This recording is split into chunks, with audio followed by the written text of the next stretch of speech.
Hey guys, happy Friday. So last week, and I'm sure we've gotten this before plenty of times, but for some reason it stuck out in my brain. Danielle let me know that there is a new practice member who is calling the office to inquire about what we do, and they posed the question, well, what makes you guys different from, the chiropractor down the street? And yeah, we get this question a lot, but I wanted to share in a video too. And I think what makes us different is the lens that we're looking at health through, the lens that we're looking at how our body functions, and the way that we're using chiropractic to approach a dysfunction or a dis-ease to clear the way for the body to not only feel better, but function better. And so, first of all, let's talk about like the lens that we use that we're looking at health. And there's the pathogenic model, and then there's the salutogenic model. So when most people think of like healthcare, it's actually disease care. We're looking at the pathogenic model of healthcare, like studying disease, studying how the body is broken, and trying to give a medication or surgery or supplement or exercise to like fix or like mitigate symptoms of that dysfunction or dis-ease. Whereas on the salutogenic side of things, we are looking at what brings health to the body, what produces optimal function, optimal structure, optimal quality of life, and what can we do to support that.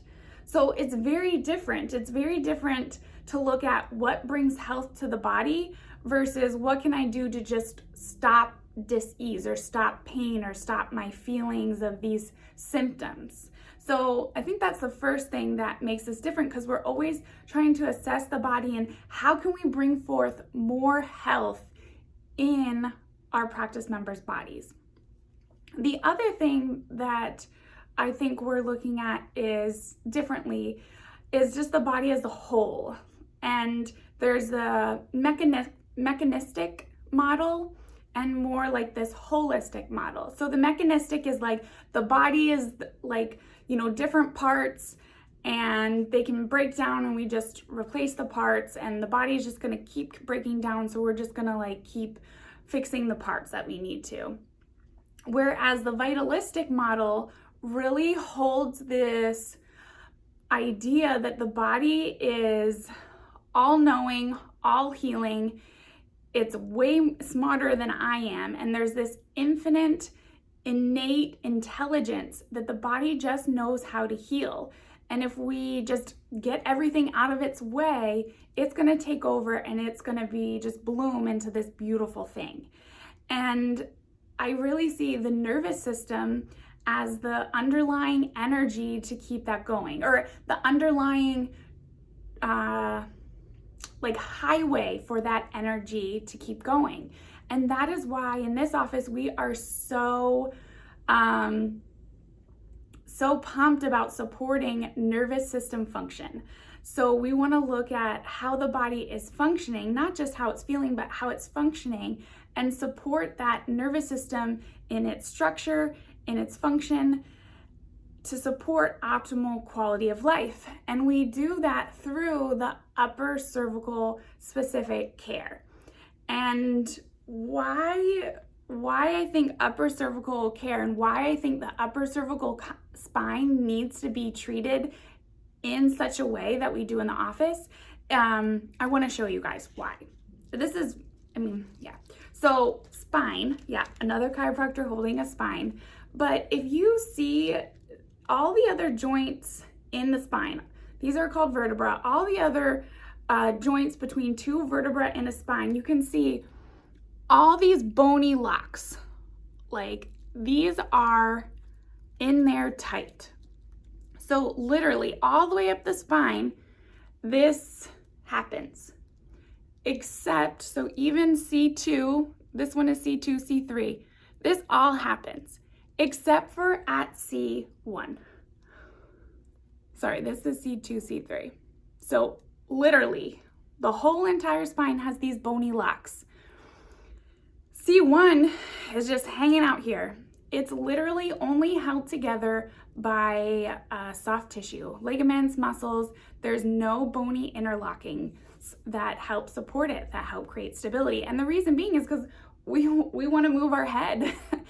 But that increased range of motion kind of leaves a susceptibility for instability and injury if we like fall or hit our body or hit our head. So like even forces to the bottom of the spine can travel up and whip the atlas, creating damage in the upper cervical spine.